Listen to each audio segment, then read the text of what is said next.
Мы редко замечаем, что нас со всех сторон окружают социальные институты, которые созданы нами самими. Общение, урегулирование конфликтов, права и обязанности, организованное использование принуждения и насилия – все это элементы социальной конструкции, которая называется государством. У меня есть три основные идеи. Первое. Государство и его институты – относительно новая конструкция, своего рода современная технология.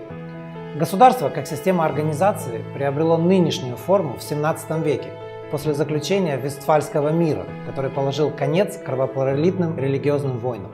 Тогда шла война всех против всех, которая привела к катастрофическим последствиям и выкосила больше половины населения Европы. Самое важное, что в системе государств каждое государство должно обладать суверенитетом. Суверенитет на своей территории означает, что другие государства не имеют права вмешиваться в его внутренние дела. На сегодняшний день почти треть территории земного шара не имеют государства. Хаос и война там частые гости. Второе. Государство может или открыть двери для развития, или может стать инструментом репрессий и подавления инакомыслящих. Есть несколько ключевых условий для создания государства для развития.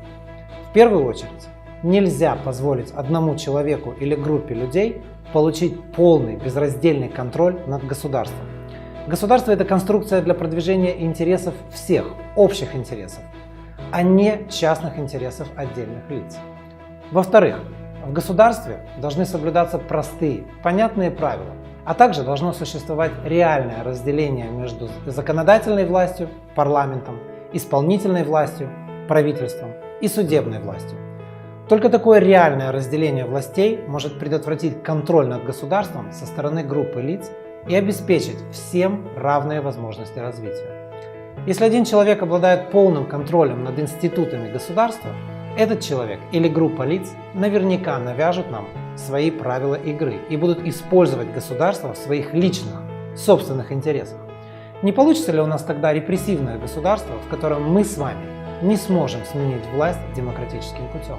И разве этот человек или группа лиц знают правду лучше, чем мы с вами? И все-таки, что такое государство? Государство – это мы все. Моя третья идея заключается в том, что без постоянного, прямого участия всех нас, без постоянной мобилизации для защиты наших общих с вами интересов, государство становится инструментом репрессий, который используется в частных интересах, а не в интересах всех нас.